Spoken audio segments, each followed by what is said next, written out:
All right, hi everyone. I feel like I'm going insane, but for all of the right reasons, and we're going to talk about this. What I've been doing is while working on the Connected Space project, my kind of fictional universe, of which the goal is to do a series of animated shorts, I was doing some 3D artwork for it recently, and I was like, yay, this will be fun. And as I was kind of just like, messing around in private and doing what I've always done, which is just, have a bit of fun, especially with sculpting, playing with 3D Coat again. Fantastic tool for like all different types of like concept sculpting, particularly with its voxel sculpting system. Something just felt wrong. And it's something that I haven't ever felt before when making artwork. It felt shallow. What I mean is I was making stuff with like an idea of a faction in mind within this story, like what would their technology look like? And as I was working on it, I just thought like for the first time ever, just making interesting looking things just feels like meaningless, purposeless. Like there has to be something more to it than just looking good, like in terms of visual concept. And the reason I feel that way is because I've done a whole bunch of writing on the project recently. And one of the most important things about the entire like set of stories is that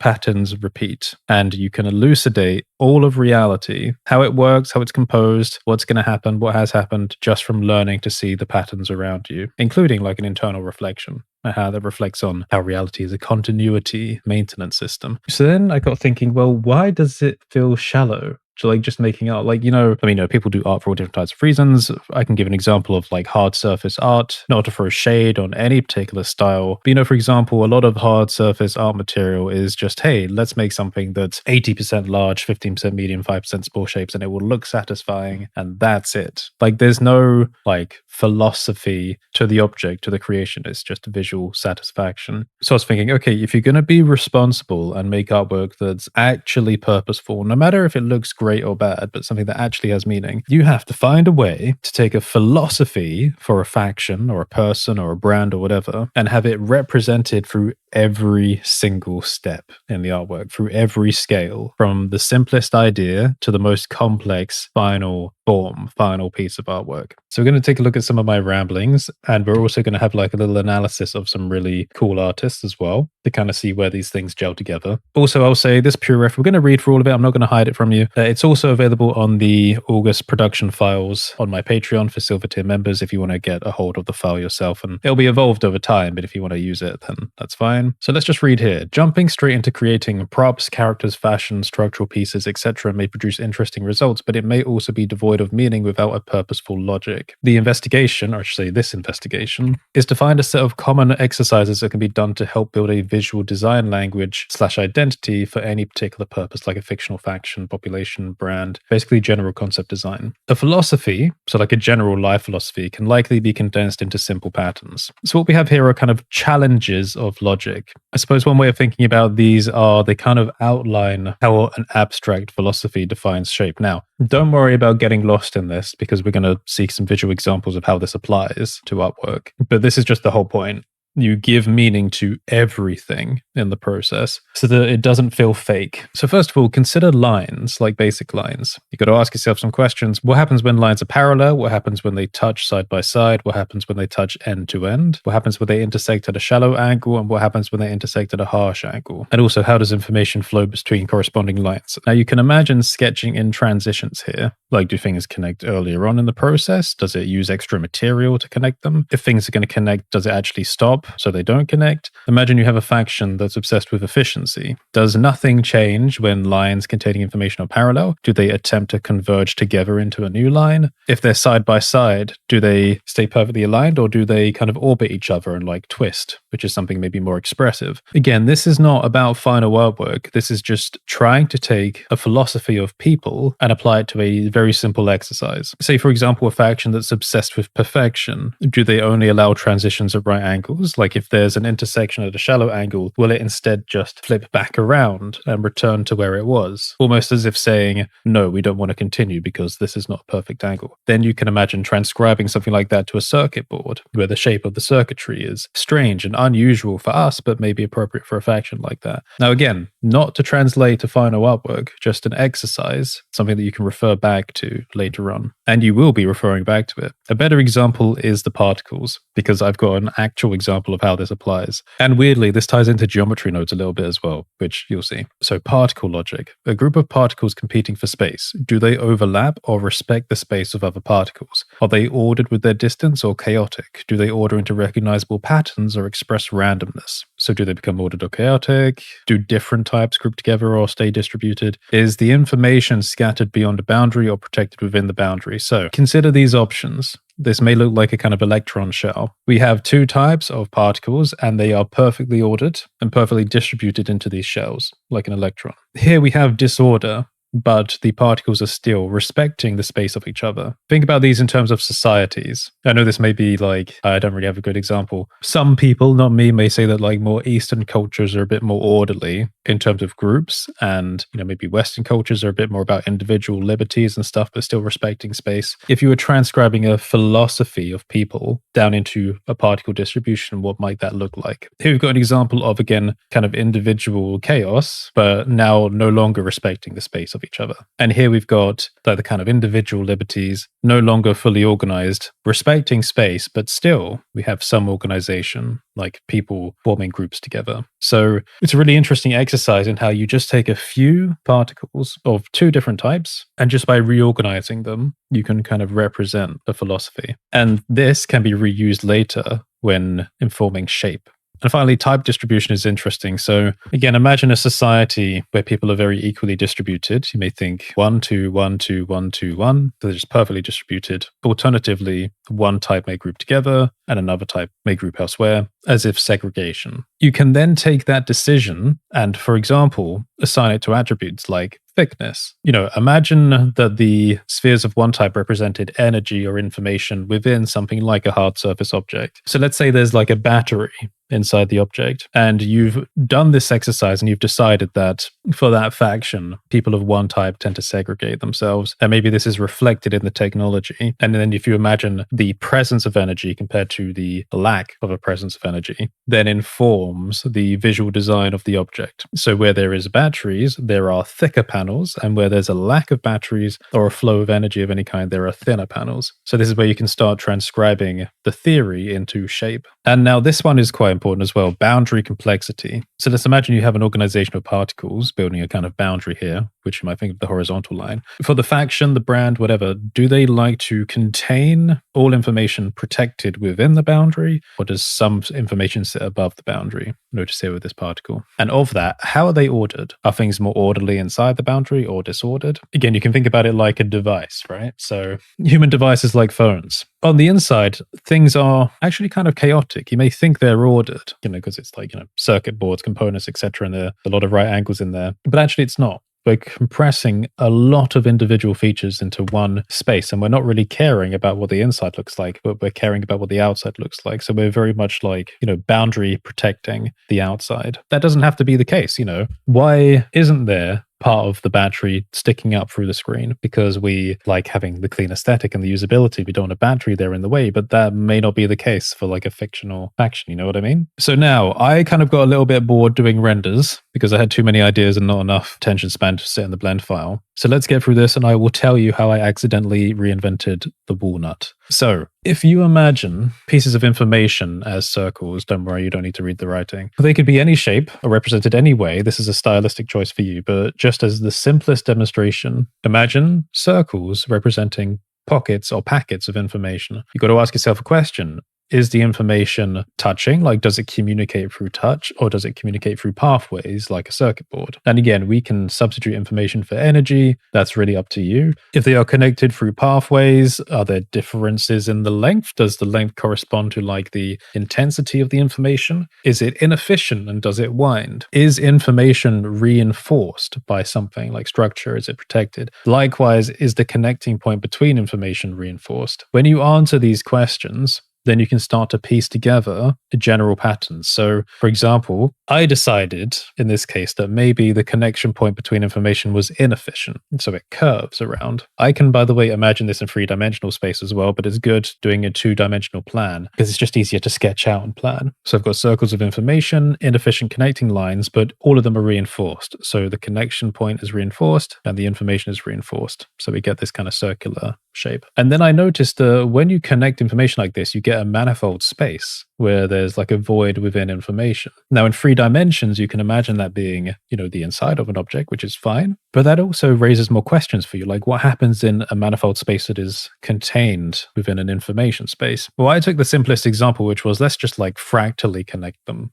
So we'll just add more connection lines and it will just keep on going in and in. This is quite a simple decision to make. You could do all sorts of complexity. And there again, if you're thinking about like a hard surface object, this would be like the circuit space. So what logic could you come up with for different types of components and how they interact? And how could you reapply the original decisions to that? What I did was I took the same logic and I thought, what about organic versus hard surface? This is a bit of a weird sketch, but what it actually goes to show is that despite the logic being the same, style can actually be different. So you could get organic and hard surface results out of the same logic. Then I carried it on. I was like, let's bring a bit of the original decisions into this. So if we take this organic one, then let's take a look at a decision about the boundary complexity again. What we said about the phone and why isn't there anything sticking out through the screen? Well, in my case, I decided that a little bit of information would breach a boundary. So let's apply that to the sketch. So we've got our informational one here, and then I place a bit more information outside of the boundary. And I thought, okay, look, we're actually kind of building up a shape now. And again, I can sort of imagine this in 3 dimensions. It would be a very organic thing, and we need to see through different layers. It might be a bit gross, like a amalgamous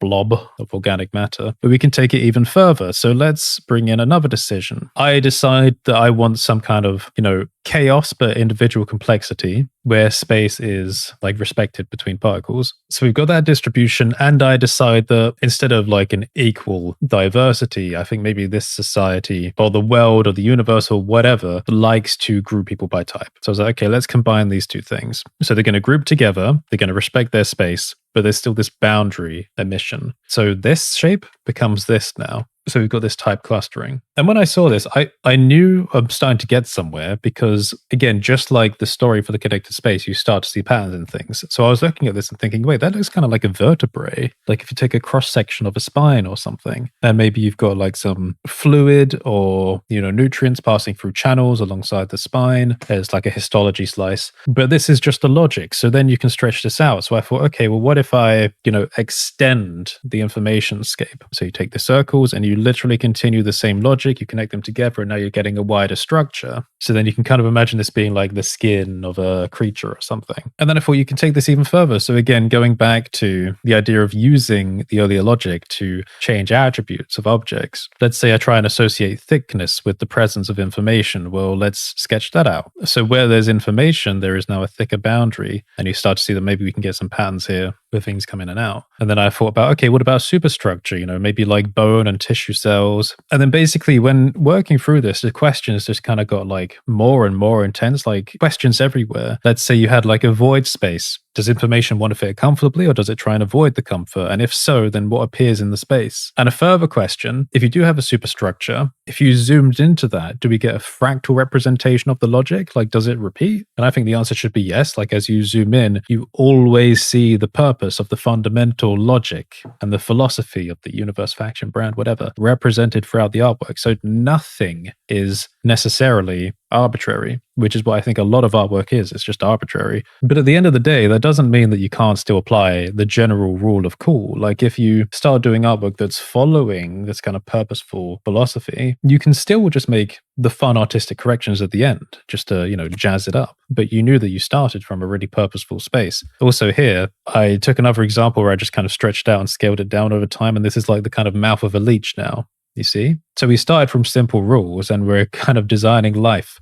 And this morning I woke up and my friend Lara was like, you basically just reinvented a walnut. Because if you take a cross section of a walnut, you get structures just like this. And then I could take inspiration from it because I'm like, oh yeah, nature has done this. It's literally just convergent patterns or emergent patterns, both actually, convergent evolution and then emergent patterns from the genetic data set, forming proteins, differentiation, representing shapes on a higher scale, etc. But you can see it. Like this isn't just like random, pointless rambling. This is how form works. You got like fundamental principles and logics, and then they represented through higher layers of abstraction until you get to emergent shapes. My point is that I don't know exactly what happened, but earlier in the year, I said that one of the reasons why I wanted to start doing like the connected space project is that I just want more purpose in things. And it's maybe accelerated by the whole AI trend. of which I've, confronted and I've built policies around. But now, like I said, when I started actually just trying to do artwork just randomly for the project, I just could not do it. Like there's like a mental block if there was no deeper purpose to it, which is also a little bit annoying because I do want really cool stuff to show off like really quickly. I want to be mass producing artwork that I can show on socials and stuff. But there's this little thing in the head going, wait, just wait.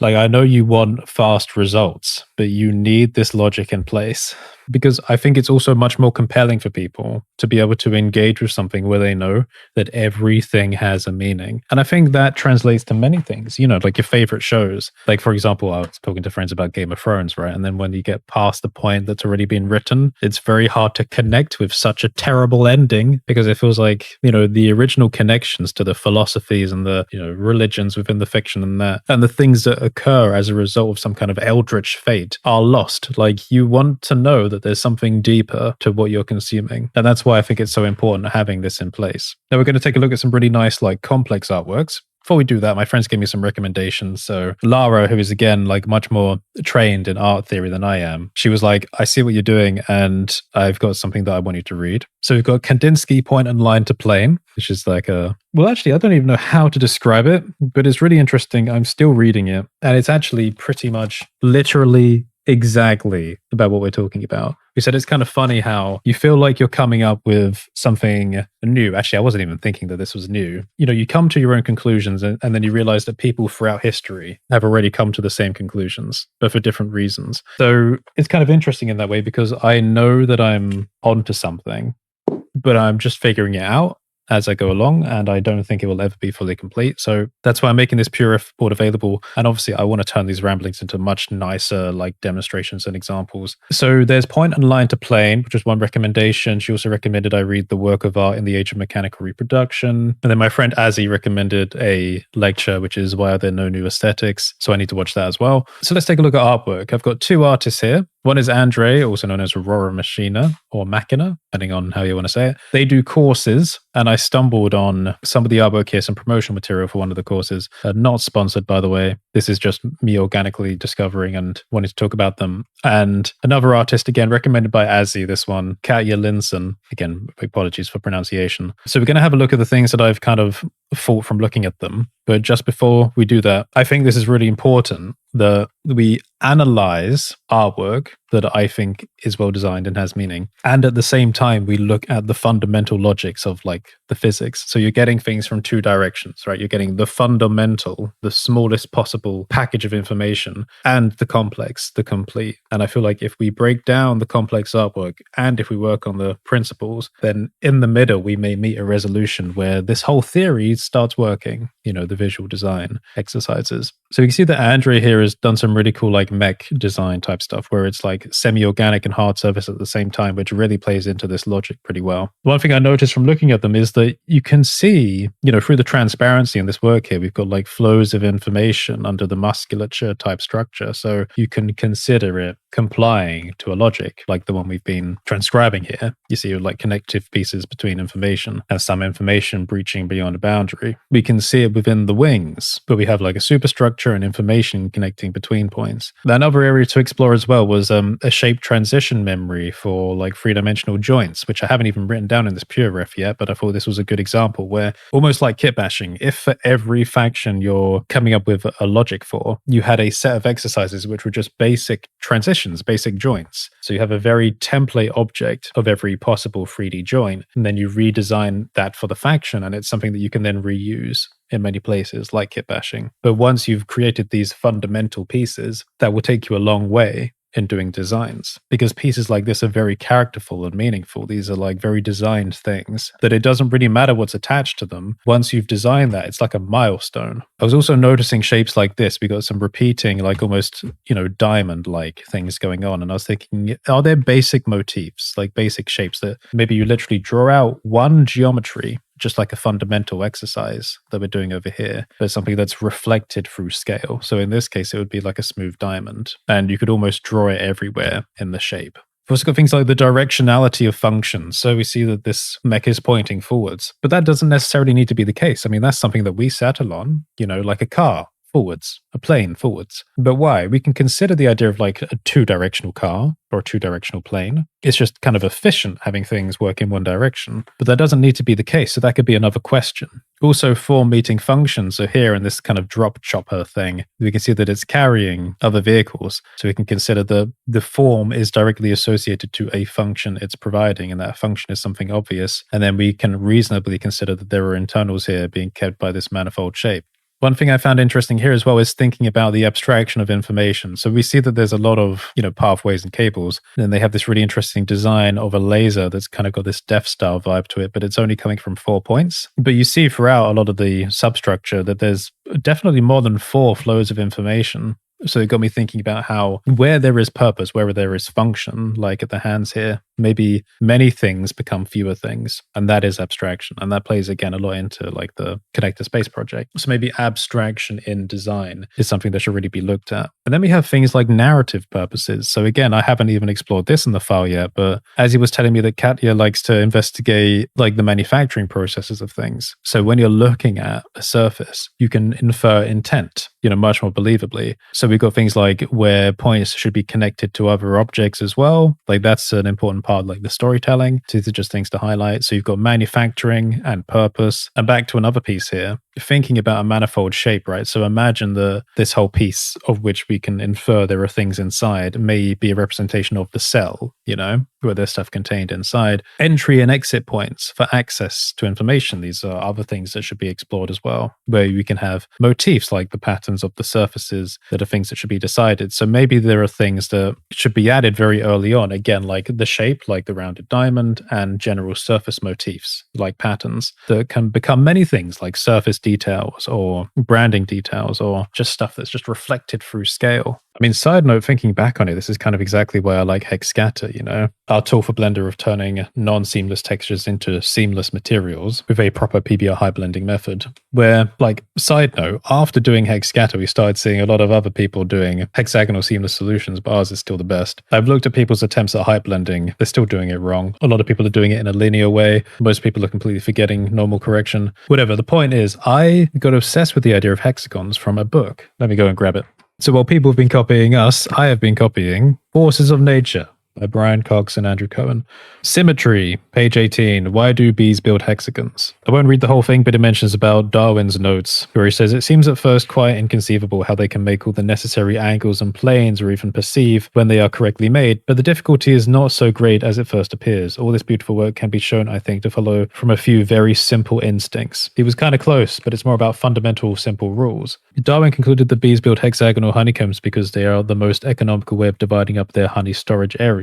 Hexagons use less wax, and the bees that use less wax are more efficient and more likely to survive and pass on their inherited behavior. It makes sense, but it's not the entire story. Sometime around 36 BC, the Roman scholar Marcus Terentius Varro wrote down the earliest known description of the honeycomb conjecture. It states that the most efficient way to divide a surface into regions of equal area with the least total perimeter is to use a regular hexagonal grid or honeycomb. No proof was offered, and the assertion remained conjecture for the next 2,000 years until in 1999 a mathematician at the University of Michigan named Thomas Hales found a proof. A hexagonal pattern is the most efficient engineering design. Natural selection, selecting for efficiency, and creating structures that are a shadow of an elegant underlying mathematical law. What a beautiful answer to a simple question. So to the people that kept asking, why do you use hexagons for hex scatter? The answer is, they are literally the superior tessellation shape for physics. The most efficient surface area for the minimum perimeter. Now, some people might think, okay, well, what's the point? People watching stuff, they don't really care like about all the fundamental details that go behind the scenes. Well, I think they do care. But also, this will help with creating artwork, and I will give you one more explanation. Okay, so most people when doing artwork, they'll take something like a basic shape, and they'll just try and knock it into something more interesting with whatever tools at the disposal, right? So we got loop cuts and extrusion and building things out and booleaning to slice things off or, knifing, whatever. And that's fine, but that's what I call outside in. modeling. There's nothing necessarily wrong with that. Again, same as sculpting, start from a sphere, kind of knock it into place, chop bits off, whatever. That's one skill set and you'll get interesting results with that. However, it can be very frustrating. The reason being that if you're doing something like a starship, and again, this is like what a lot of beginners bump into, you'll take a cube and you'll like try and knock it into a shape that looks generally like a starship and you think, wow, that looks crap. And the more loops you add, the harder it gets to edit. And then you get like all these weird kind of shading problems. And it just looks like a failure of a PlayStation 1 video game era thing. And you think, oh my God, how do people do all these like complex, like sweeping starship shapes with all sorts of like weird devices, coming out of it and all these like layers, like cockpits that look cool and all that. So, like subdivision surface modeling skills are great, but they're not the whole picture. One thing I've always been a proponent of is that if you're the kind of person that falls into this frustration, because I definitely am, is instead of working from the outside in, work from the inside out. It's equally valid, but it is a slightly different mindset, okay? Because on the surface, it looks like it may be more complicated, but actually it's not, because it's following exactly the same thing that we're doing here, which is working from a basic logic. So if you're having trouble knocking something into shape from the outside in, build from one point outwards. What I mean is, imagine that you've got like an energy core for a ship. Then you could represent it like a cube, just a basic cube. You don't need to do any modeling, just duplicate cubes, stretch them out. And by the way, I know a lot of artists are actually proponents of this. Like you can make great artwork just from basic cubes. You've probably seen this with like Minecraft build stuff as well. Like you don't need any modeling tools to make complex artwork like this. You just need enough of something and to understand how they should be laid out. Okay, so say you've got like an energy core. Just think to yourself, like this core, it might be a cube within a cube. Like how do people access it? Like within something like a ship, well, maybe this cube, I'll put another cube around it for where people might like be able to walk around. And again, this is just like an empty space. You're not thinking about the final cool looking thing like a starship. And you think, okay, well, how do people access those walkways? Well, maybe there's like other walkways that connect it. Maybe they're like different lengths. Okay, well, there needs to be like a supporting structure around that. Okay, well, maybe there's like a wall and, oh wait, maybe there's ventilation. And again, like very simple shapes. Like, okay, well, wall, ventilation. Where's the like engine? Where's the propulsion? It's like, okay, well, what if I put propulsion here? But there's a corridor here. Okay, well, what if I just like put like another footway through there and but then they would need to get around the side of it. So let me put like another little thing there. And or maybe I would want to like put a sign on the side. And again, it's just very simple primitives. You could also like use something like grease pencil for this or in 3D Coat. If you're sculpting, there's the 2D draw tool. It's either draw or plane tool. You can define a plane and you can literally like just draw voxel shapes in thin air, like VR sculpting, right? And okay, well, let me do like a platform for where a chair might go, a square for the chair. Oh, there's a doorway. I kind of want them to come in a little bit, So again, you're just kind of hovering in space and people might find doing this to start with easier because if you remove the pressure of good looking result, you can get a little bit further and you think, okay, well, maybe I want like a room. Oh, like a secret room where they're storing stuff. Yeah. And maybe there's like a little cafeteria space here. So you're just enjoying the story of it. So you're just having fun with that. Then you build a superstructure around it. So let me do another layer for this. And I think, okay, well, if I put a panel here and a panel here, oh, but I kind of imagine someone in this room looking out and they can like see a bit of a panel coming down. That would be cool. So let me do like a panel that's a bit like that here. I'll do the same on the other side. Maybe I want part of that core to be exposed through something like glass. Yeah, that'd be cool. Do a little panel, bit of an overhang panel like on the engine. The thing is, when you have a substructure underneath, you get a choice to expose a certain amount of stuff, right? So say you've got like a large panel and another large panel, and you leave some of that basic substructure exposed and then a smaller panel. What you'll find is that you may already be doing that 80%, 15%, and 5% like visual interest thing that people are aiming for without even trying. By hiding that desire for visual satisfaction really early on, you will likely end up with a more complex shape and something that's a bit more like convincing in terms of meaning than if you had just tried to do something like knocked in from the outside in to start with. It also gives you the option to swap sections in and out and iterate ideas kind of more realistically because you already know the purpose of what's contained inside. And by the way, none of that needs to take long. It just kind of helps you think about what's actually happening under the surface. It's a really common thing for this to happen where, again, you start from a cube, you try and knock it into something that looks cool, and then you think, oh, this isn't isn't going the way I want it to. That frustration is also why when I do artwork, I tend to start from sculpting like as much as possible, even for hard surface stuff. I mean, especially for hard surface stuff. Sometimes it's a hell of a lot easier to retopologize something than it is just to like make up an interesting shape using basic, limited, restricted modeling tools. Also, 2D work. So I'm not a great 2D artist, but obviously like